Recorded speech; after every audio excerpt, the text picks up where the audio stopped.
Où trouver tous les produits 100% Outre-mer? Chez Tropic Marché à Saint-Ouen. Les fruits et légumes et toutes les spécialités salées et sucrées servies avec bonne humeur par une équipe exclusivement ultramarine. Retrouvez l'ambiance et le goût du pays chez Tropic Marché à Saint-Ouen-sur-Seine et sur tropicmarché.com.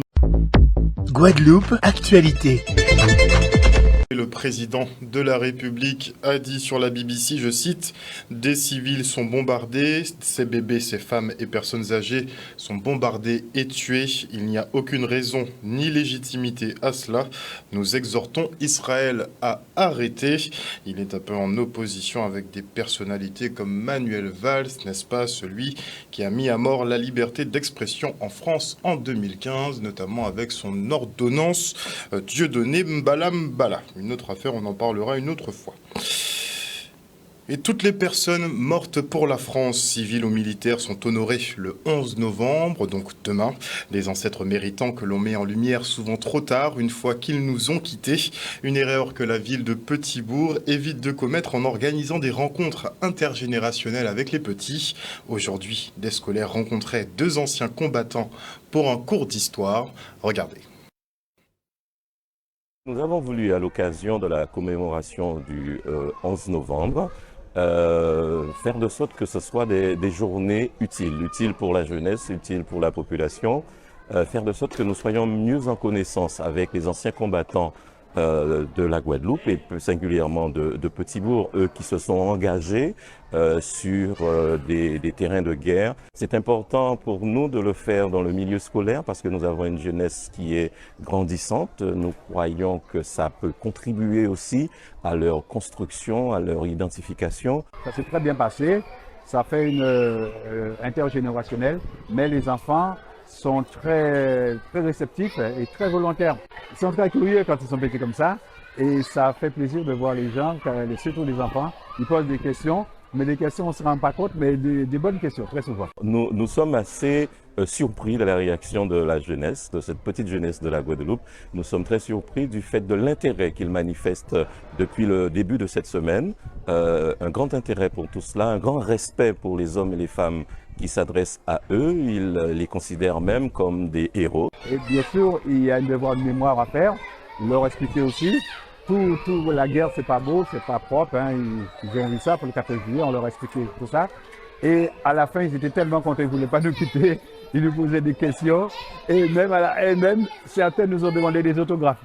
On n'est pas les stars, ils voulaient des autographes. Donc c'était très intéressant, je pense que c'est à renouveler. Je tiens à quand même féliciter la municipalité de Petit-Bourg qui a eu quand même cette idée, je dirais cette belle idée de faire revivre un peu ce patriotisme. Nous avons une semaine de patriotique, si je puis m'exprimer ainsi. Il y a eu des interventions dans les établissements scolaires, c'est le cas aujourd'hui.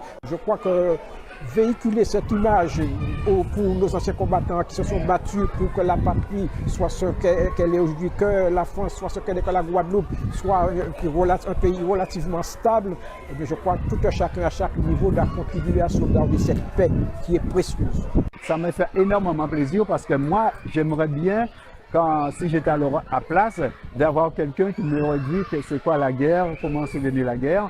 Et nous, c'est pour ça, moi, je fais un grand effort pour leur expliquer tout ça. Les enfants, nos enfants apprennent l'histoire par leurs enseignants, mais il est aussi important que nos anciens combattants participent aussi à cela parce que eux qui ont été sur le terrain, ils peuvent aussi, au-delà de l'aspect historique, montrer, indiquer à nos enfants l'aspect aussi humain de ces différents événements. Un reportage de Solène Fèvre. Et les cadres de la région ont vécu aujourd'hui une expérience immersive autour de la prévention du risque sismique.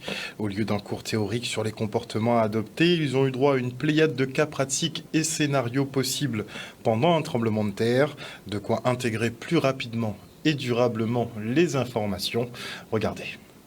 Aujourd'hui, nous organisons une expérience immersive innovante dans le cadre d'un jeu séisme et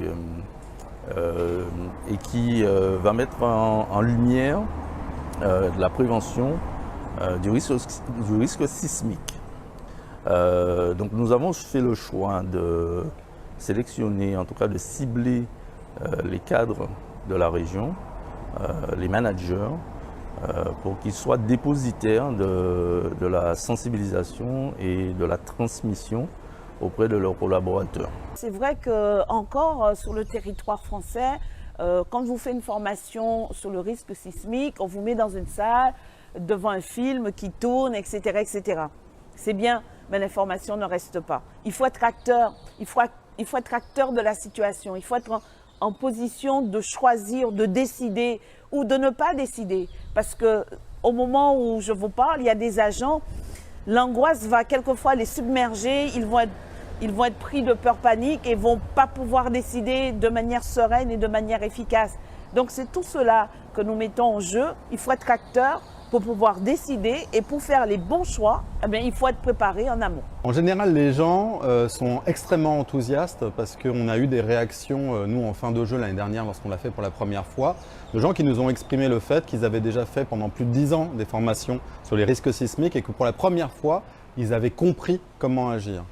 Notre jeu, il a pour principe de créer de l'engagement et de créer de l'action.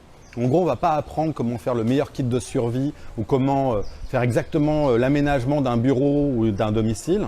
Par contre, les gens sauront qu'ils doivent agir et vont le faire pour de vrai. C'est instructif, c'est une bonne initiative. Il faudrait que ça soit généralisé. Hyper pédagogique, on touche vraiment du doigt la réalité de ce qu'il faudrait. Ça marque en fait, tout ce qu'il faut prendre, ce qu'il faut éviter.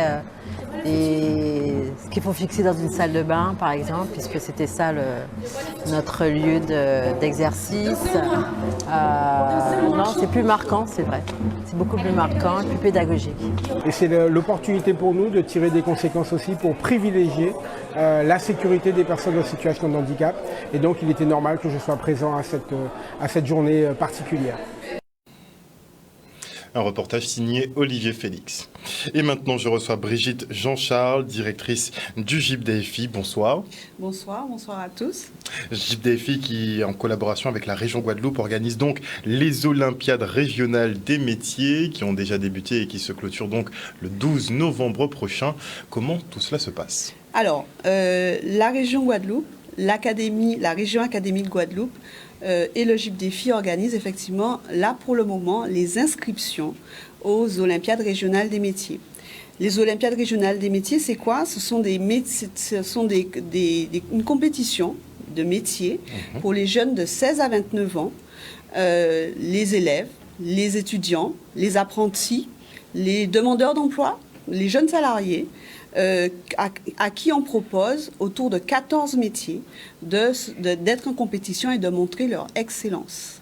Alors, on a installation électrique, peinture, soins esthétiques, coiffure, service à la personne, on a les arts, on a les métiers de la bouche, on a l'industrie, on a le végétal, on a l'hôtellerie, restauration, la mobilité, la communication et numérique. Mais comment vont-ils s'affronter concrètement? Alors, en avril 2024, nous aurons plusieurs compétitions sur chaque métier et nos jeunes, donc que nous espérons nombreux, pourront effectivement se confronter sur les plateaux techniques, soit des établissements scolaires, soit sur un lieu unique, pour pouvoir justement nous montrer leur talent.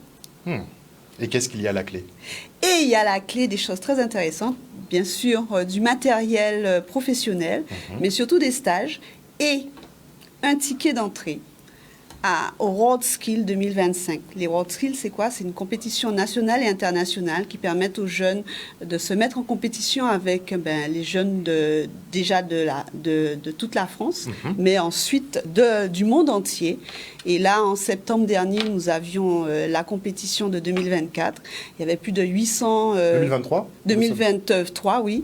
Il y avait plus de 800 jeunes et plus de 8000 jeunes en compétition à Lyon. Donc, est-ce qu'il y avait des jeunes de chez nous? Malheureusement, pas cette année, mais c'est pour ça que justement... Il faut rectifier le tir pour l'année prochaine. Tout à fait, c'est justement pour ça que nous lançons à nouveau ces compétitions, parce qu'en 2015, nous avions des jeunes de la Guadeloupe qui avaient été lauréats au national et à l'international, donc il faut remettre ça. Clairement. Donc les inscriptions sont toujours ouvertes? Les inscriptions sont toujours ouvertes sur le site de la région Guadeloupe. Alors allez voir, vous avez le choix des métiers, Vous pouvez le faire encore jusqu'au 12 novembre et on vous attend nombreux ensuite pour une réunion d'information avec nos jeunes et ensuite un coaching, préparation, parce que vous savez qu'on ne va pas comme ça à ce genre de compétition. Clairement. Notre parrain Sébastien Châtelard, que vous connaissez sans doute, qui est le meilleur ouvrier de France en lunetterie, n'arrête pas, rien que ça, n'arrête pas de nous le dire. Donc, on attend tous les jeunes, les parents, les professeurs, les professionnels. Allez, soutenez vos jeunes et proposez-leur de s'inscrire. C'est vraiment important qu'on aide nos jeunes encore une fois. On sait qu'on a du talent chez nous, donc voilà, allons-y. Il faut assurer la promotion donc, de nos talents et leur permettre de rayonner au national et à l'international. Et donc, si vous souhaitez participer aux Olympiades régionales qui vont se dérouler donc, en avril 2024, eh bien, vous pouvez vous inscrire à olympiade au pluriel, .régional au pluriel toujours, .métier au pluriel donc avec un S, @jipdaifi.fr. Merci beaucoup. Merci. Et parlons maintenant de cette nouvelle darse qui voit le jour à la marina au Gosier. Cet équipement de réparation navale permet de sortir des bateaux de l'eau. Un investissement qui devrait permettre d'augmenter l'activité et créer de l'emploi. Regardez. La présence aujourd'hui, c'est qu'effectivement, on inaugure la darse, qui est l'équipement qui nous permet de sortir les bateaux de l'eau, ainsi que l'élévateur à bateau. La remorque hydraulique, ça correspond à un investissement de 1,3 million qu'on a réalisé sur 2023 et qui a pour objectif d'améliorer la qualité des services, de répondre aux demandes des professionnels et d'assurer le développement à la fois de la marina mais aussi le développement de l'économie locale, puisque la réparation navale est quand même un des vecteurs de développement, de création d'emplois et c'est un secteur qui convient de développer. Nous fédérons, nous accompagnons, nous cherchons à emporter avec nous tous les acteurs privés, publics, les EPCI, les communes, etc. On voit que ça prend. On voit que là, ça suscite de l'intérêt. On voit que contrairement à d'autres zones de France hexagonale, il y a un vrai intérêt de la jeunesse pour l'économie bleue. On doit en profiter, nous sommes un archipel, nous sommes entourés d'eux et surtout, je pense qu'on peut résorber une bonne partie de l'emploi, du chômage en tout cas, en Guadeloupe. On continue aujourd'hui à faire des investissements complémentaires. On fera d'autres inaugurations dans les semaines ou peut-être dans le mois à venir, notamment tout ce qui est ponton, tout ce qui est borne, tout ce qui est station de carburant. Donc c'est un programme d'à peu près 9 millions d'euros qu'on mettra en œuvre sur 2023. La deuxième tranche se fera en 2024, à peu près pour 5 à 6 millions d'euros. Donc en fait, il y a un vrai développement de la marina.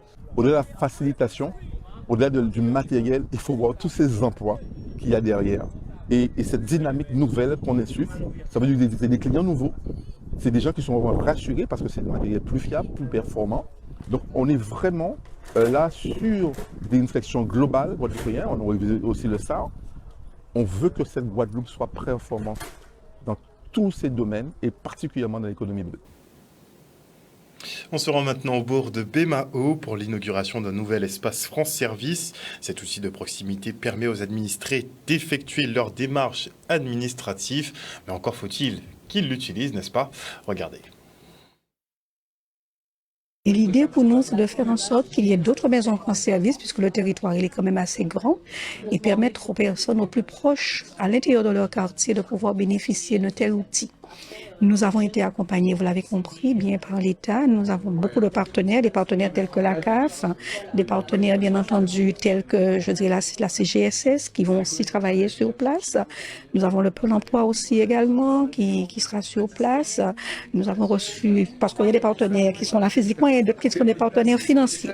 Alors nous avons la Banque des territoires aussi également, qui nous a accompagnés là-dessus.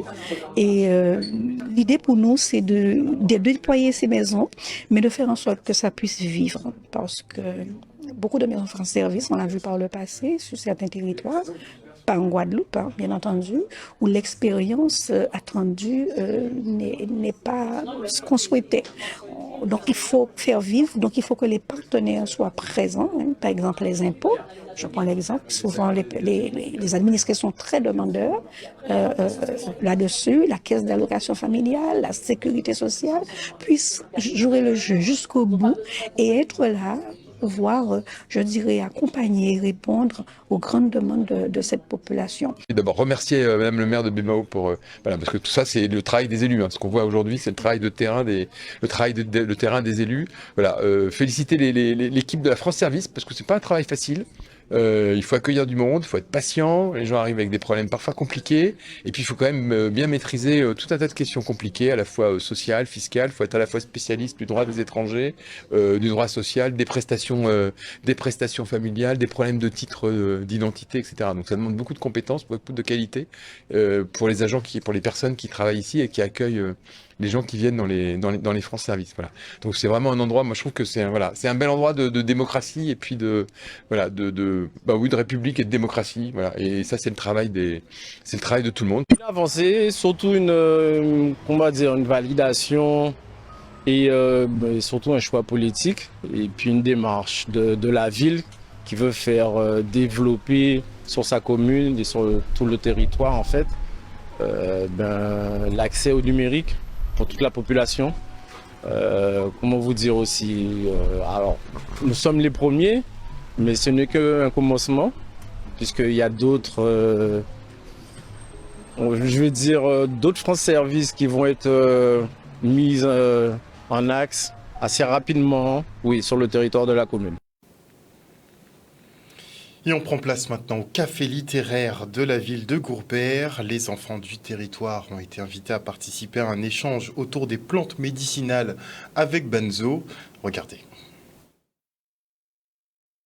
Eh bien, jeudi là, commune Gourbert invité moi à un café littéraire pour parler un peu sur les plantes et parler de la santé par les plantes et aussi l'hygiène. Et en temps longtemps, parce qu'il n'y a pas besoin de parler de 10 jours.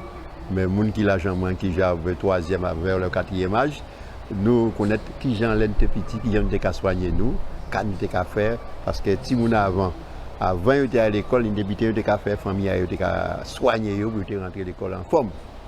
C'est pour ça, on vient parler débuter en temps longtemps avec ces timuna et bah des trois comptes. Dans le cadre, je dirais globalement de la fête communale, on a inclus une manifestation culturelle, littéraire, avec le café culturel qu'on initie régulièrement à Gourbert.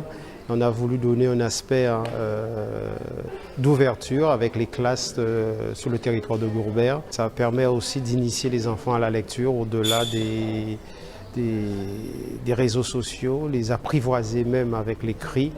Et des auteurs Benzo, conteurs, on a Dr Zamor, on a également le Dr Joseph. C'est le lieu entre l'alimentation, la lecture, l'ouverture d'esprit et également d'autres auteurs, Suzanne. C'est important pour nous aussi ce jour, mais surtout dans le temps de pérenniser cette opération café culturel pour donner aussi la chance aux auteurs aussi d'être connus, mais aussi divulguer aussi leur écrit sur l'ensemble du territoire de la Guadeloupe. C'est surtout par rapport à la transmission avec les enfants, avec les écoles, pour leur transmettre un petit peu mon travail, le travail que je fais sur le terrain, et apporter à leur connaissance aussi les bienfaits du fruit à pain. Je dirais que le fruit à pain, c'est le légume fruit de l'abondance le plus sain qu'on va retrouver dans notre jardin. Et ça, c'est déjà une grande importance. Et la collectivité régionale lance l'année Maryse Condé. Une multitude de manifestations seront organisées autour de cette grande dame, enfant rebelle du pays qui n'avait pas sa langue dans sa poche. Et les festivités ont commencé par la présentation de la pièce Désirada. Regardez. Nous avons lancé un concept qui marche aujourd'hui. Lancer cette année Maryse Condé au Memorial Act, pour moi, c'était l'une des plus belles choses qu'on aurait pu faire pour elle. Nous l'avons reçue ici il y a 5 ans pour son prix Nobel. C'est une dame qui a été la marraine du Grand Prix Guy Tyrolien que j'avais lancé quand j'étais maire à Bemao avec l'équipe municipale. Donc pour moi, elle le mérite. Nous essayons d'alterner un homme, une femme, chaque année, un homme, une femme, mettre à l'honneur ceux qui ont fait la Guadeloupe et qui font toujours la Guadeloupe. Donc voir aujourd'hui l'enthousiasme, et je le disais, c'est très rare de voir les Guadeloupéens rester plus d'une minute à applaudir. Applaudir un peu la pièce jouée par Mme Kouali sur un texte de Maryse Condé, pour moi, c'était vraiment grandiose. Donc je suis vraiment très content, très fier. Et toute cette année, nous aurons beaucoup, je le dis, beaucoup de manifestations au nom de Maryse Condé. J'ai même demandé à ce qu'on puisse travailler maintenant sur le prix Maryse Condé en Guadeloupe pour les lycées, avec un concept qu'on mettra en place avec les proviseurs de lycées. On a commencé avec cette pièce Désirada qui a été écrite par Maryse Condé. Nous félicitons Madame Kouassi de sa prestation, de sa performance. Et puis nous aurons un salon du livre que nous annonçons déjà dès maintenant les 7, 8 et 9 décembre avec comme marraine Maryse Condé. Et puis nous aurons aussi bien sûr une grande conférence avec l'université autour de l'œuvre et du travail que Maryse Condé a réalisé. Nous estimons que c'est aussi une reconnaissance de Maryse Condé, parce qu'après Gerty Artimède, après Guy Tyrolien, qu'on passe à Maryse Condé, nous trouvons que c'est très bien. Ça va dans le sens de la reconnaissance, de l'entente avec Maryse Condé, parce que bon, il y a eu des hauts et des bas dans cette relation-là. Et donc on rentre maintenant dans une normalisation, une réjouissance, et donc on est content. Maryse Condé reste une enfant rebelle de la Guadeloupe, hein, donc elle n'a pas la langue dans sa poche. En toutes circonstances, elle dit ce qu'elle pense et on la reconnaît comme telle. Et ça nous fait plaisir. Vous avez vu les applaudissements lors de la lecture de son mot de l'année, où elle a été quand même assez rebelle hein, dans ses vœux. Et bien, ça a été très bien accueilli. Et donc, on est... O-News Radio sur outremernews.fr.